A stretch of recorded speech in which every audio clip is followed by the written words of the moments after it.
Hi friends, welcome to Kape Serye.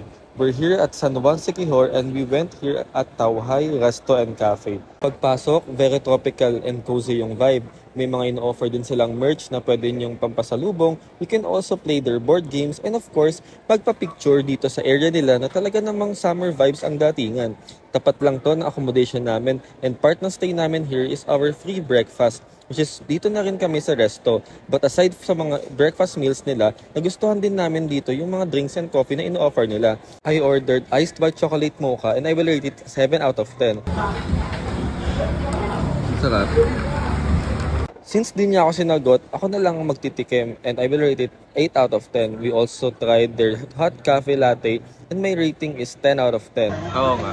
Tsaka yung tamis niya, hindi yung masakit sa lalamunan na gano'n. Baka isang gagawa yung syrup nila. Oo. Another is their hot cappuccino and syempre titikman ko rin. My rating is 9 out of 10. Matapang. Pero masarap ko naman. Kasi cappuccino eh.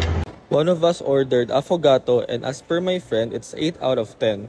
Nag-order naman si partner ng iced matcha latte and we rate it 7 out of 10. All in all, we rate our experience as 9 out of 10. Truly recommendable and for sure babalikan. Kaya friends, if you're here in Siquijor, include Tauhay Resto and Cafe in your itinerary.